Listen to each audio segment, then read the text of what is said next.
Raniganj citizens forum की तरफ से आज आसनसोल दुर्गापुर विकास प्राधिकरण के गेस्ट हाउस में आसनसोल के सांसद शत्रुघ्न सिन्हा से मुलाकात की गई। इस मौके पर यहां संगठन के सभी पदाधिकारी उपस्थित थे। संगठन की तरफ से आसनसोल लोकसभा केंद्र के सांसद शत्रुघ्न सिन्हा से रानीगंज की कुछ समस्याओं को लेकर चर्चा की गई और उनके निराकरण के लिए उनसे अनुरोध किया गया। इस बारे में पत्रकारों से बात करते हुए रानीगंज सिटीजन्स फोरम के जनरल सेक्रेटरी प्रदीप नंदी ने कहा कि आज उनके संगठन के पदाधिकारियों ने सांसद शत्रुघ्न सिन्हा से मुलाकात कर उनसे रानीगंज की कुछ ज्वलंत समस्याओं को दूर करने का अनुरोध किया। आज के আমরা এমপি সাহেবের কাছে এসেছিলাম শত্রুঘ্ন সিনহাজির সাথে যে আমাদের রানীগঞ্জের নানা রকমের যে অসুবিধা সেই অসুবিধাগুলো কি করে দূর করা যায়। রানীগঞ্জ সিটিজেন ফোরামের পক্ষ থেকে আমি জেনারেল সেক্রেটারি হিসেবে প্রদীপ নন্দী বলছি। সেই হিসেবে একটা জিনিসই আমরা চাই, রানীগঞ্জের উন্নতি সাধন কি করে করা যায় সেটা নিয়ে আমরা এমপি সাহেবের সাথে ভীষণভাবে নানা ব্যাপারে আলোচনা করলাম।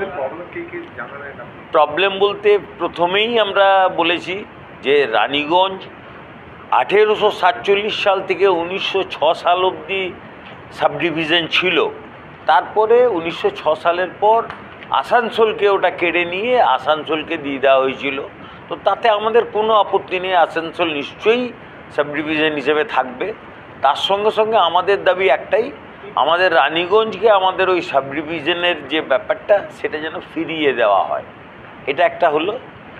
আর তার সঙ্গে সঙ্গে রানীগঞ্জের নানা রকমের যে অসুবিধে, বিশেষ করে সেই অসুবিধেগুলো যাতে দূর করা যায় সেটার জন্য এমপি সাহেবের সঙ্গে আমাদের ভীষণভাবে আলোচনা হলো। আমরা অনেক প্রতিনিধি দল, আমরা ছয়জন প্রতিনিধি দল এসেছিলাম, এসে নানা রকমভাবে আলোচনা করলাম। উনি আমাদের মেন দাবি হচ্ছে ওটা, তার সঙ্গে সঙ্গে অনেকগুলো দাবি ছিল। সেই দাবিগুলো অ্যাকচুয়ালি আমাদের কার্যকরী সভাপতি গৌতমদাও আপনাদেরকে ব্যাখ্যা করে করবেন, বলবেন। আমার নাম প্রদীপ কুমার নন্দী। इसके अलावा रानीगंज से जुड़ी और भी कई समस्याओं को लेकर आज संसद के सामने रानीगंज सिटीजन्स फोरम के सदस्यों ने अपनी बातें रखी।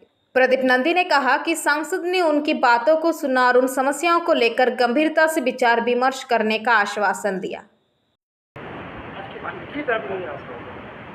आज के আমরা এমপি সাহেব যেটা এলাম সেটা রানীগঞ্জ এবং শুধু রানীগঞ্জ নয়, আসানসোল রানীগঞ্জ সমস্ত অঞ্চলের কিছু আমাদের যেসব সিটিজেন্স ফোরাম, রানীগঞ্জ সিটিজেন্স ফোরামের যেসব দাবি দেওয়া নিয়ে এলাম। প্রথম আমাদের ছিল যে আমরা কয়েকটা ট্রেন চাইছি, যেমন কিছু ট্রেন 7-8টা ট্রেন যেটা ওই জেসিডি, মধুপুর ইত্যাদি থেকে ছাড়ছে, সেই ট্রেনগুলো মেন আপনার স্টেশন হচ্ছে আসানসোল।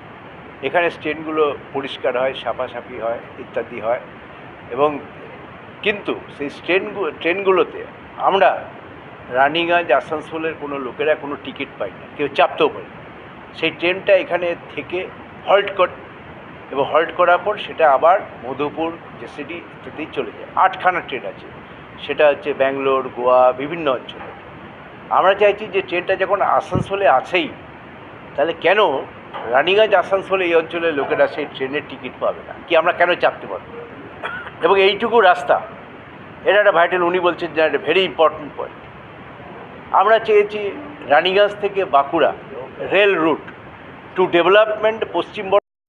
नियमित अपडेट एवं दुनिया भर की ताज़ा खबरों के लिए हमारे फेसबुक पेज को फॉलो एवं यूट्यूब चैनल को सब्सक्राइब करें।